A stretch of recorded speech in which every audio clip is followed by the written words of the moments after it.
இன்றைக்கி நம்ம வீடியோவில் பச்சை மொச்சையை வச்சு ஒரு கிரேவி ரெசிபி எப்படி செய்கிறதுன்னு பார்க்கலாம். இந்த கிரேவி இட்லி, தோசை, சாதம், சப்பாத்தி எல்லாத்துக்குமே ரொம்ப சூப்பராக இருக்கும். சீசனில் கிடைக்கிற இந்த பச்சை மொச்சையை வச்சு ஒரு தடவை இந்த மாதிரி செஞ்சு பாருங்கள். பச்சை மொச்சையை இந்த மாதிரி க்ளீன் பண்ணி நம்ம எடுத்து வச்சுக்கலாம்.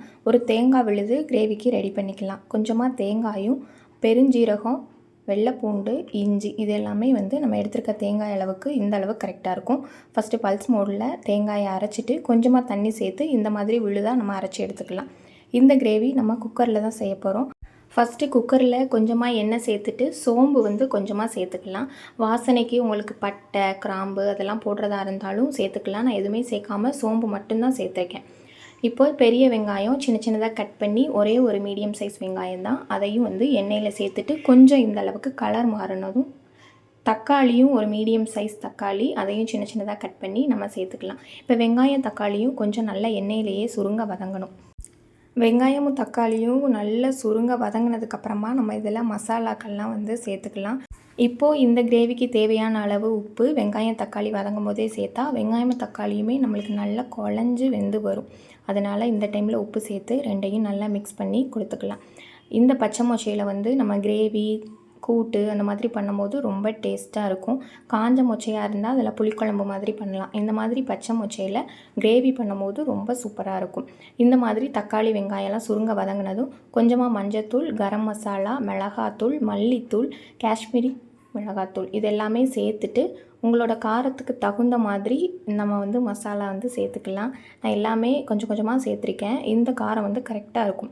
இப்போ மசாலா எண்ணெயில் கொஞ்சம் வதங்கினதும் லைட்டாக தண்ணி சேர்த்துட்டு இந்த மசாலாவோட பச்சை ஸ்மெல்லாம் போயிட்டு வெங்காயம் தக்காளியோட நல்லா மிக்ஸ் ஆகிற அளவுக்கு 2 நிமிஷம் மிதமான தீயில் வச்சா போதும். நம்ம சேர்த்த மசாலா வெங்காயம் தக்காளியோட நல்லா எண்ணெய் பிரிஞ்சு வரணும். இப்போது 2 நிமிஷம் அப்படியே விட்டுருவோம். கலந்து விட்டோம்னா எண்ணெய்லாம் பிரிஞ்சு தக்காளி வெங்காய தொக்கு மாதிரி இது நம்மளுக்கு நல்லா ரெடி ஆயிரும்.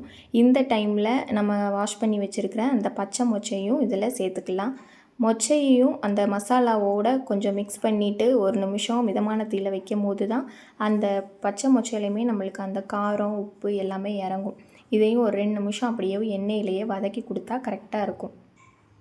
2 நிமிஷம் நல்லா மிக்ஸ் பண்ணி மிதமான தீயில் வச்சதுக்கப்புறமா நம்ம அரைச்ச அந்த தேங்காய், வெள்ளைப்பூண்டு, இஞ்சி, சோம்பு அந்த விழுதையும் நம்ம இதில் இப்போ சேர்த்துக்கலாம். சேர்த்துட்டு ஒரு செகண்ட் நல்லா கலந்து கொடுத்துட்டு இந்த பச்சை மொச்சைக்கு தேவையான அளவு நம்ம தண்ணி சேர்த்தா போதும். இது வேகிறதுக்கு ரொம்ப நேரம் ஆகாது. அது மாதிரி தண்ணியுமே அதிகமாக சேர்க்கணும்னு இல்லை.